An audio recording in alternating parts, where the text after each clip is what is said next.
అబ్బా కొయ్యి ఎంత దూరం పోవాలరా నాయన నా మాట నా కాలుతో నొప్పులు తెంగుతున్నా నాకా ఏడ ఎత్తుకేద్దా దాన్ని నేను అమ్మా సరేలే పొద్దు కూడా పోయినట్టును కానీ రెండు సేపు పునుకుందాం ఏడా నిద్రపోదాం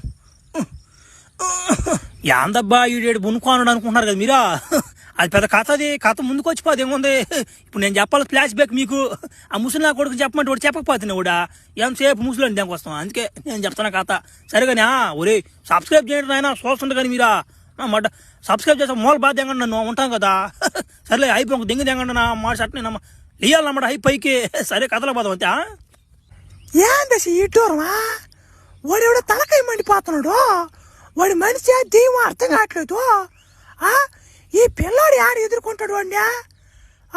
ఈ పిల్లాడు పాప మనకి ఏదో సాయం చేస్తుంటే ఈయన కూడా చంపేస్తున్నారు. ఏం చేస్తున్నామాడా అయ్యా పట్టడా తలాక చెయ్యా ఈ లోపల తీసుకోపోదు. ఆ పిల్లాడా బతుకున్నాడు లేదు చచ్చిపోయాడు కూడా అర్థం కావట్లేదా. అమ్మే ఏ అమ్మే నీకు చచ్చిపోయేదానికి మళ్ళీ దులకొన్నట్టు నీకా ఈడు గాని సాయం కానీ చేసామనుకో ఆ డ్రాకులకు కానీ తెలిసిందనుకో మనల్ని అందరూ చంపేటోడా. ఈడొక బొలిపిస్తున్నామంటే మనకి భయపడతా ఉంటాడు ఊరికే. పట్రా వాడు వస్తాడు డ్రాకులో వస్తాడు బోడి మట్ట వస్తాడు. పట్టండి సాలుకైనా పాప మొడుకు వాడు మనకి ఎంత సాయం చేసినాడా. పట్టండి లోపలికోండి.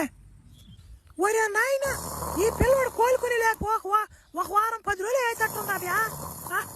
వాడు నాయన సరేలే అయ్యా మన పాండ్యా పిల్లవాడు గాలి తోతుందా. ప్రభు మన దగ్గర డబ్బులు లేవు కదా ప్రభు. మరి వాడికి లోన్ తెచ్చాను 50 లక్షలు తీస్తానని చెప్పావు కదా. ఇప్పుడు వాడు నేరుగా ఇక్కడికి వస్తాడు నీది తగలతేంగుతాడు. ఇప్పుడు ఓమే మీకు ఇంకా ప్లాన్ అర్థం కాలేదులేమే. మీ చూస్తా ఉండండి చాలు. నేను నడిపిస్తా కదా మీకెందుకు. వాడిని ఇంకా చంపలా ఫ్లాష్ మ్యాన్ని. వాడిని ఊరికి బెదిరించరమ్మని చెప్పాం అంతే. ఆ ఫ్లాష్ మ్యాన్ని వదిలేదిలే ఈ గోస్ట్ రైడ్ని వదిలేదిలే. ఇద్దరు అంత నా చేతిలోనే ఉంది మే. చూస్తున్నాడు మే కథ ఎట్లా నడిపిస్తానా చూద్దురా.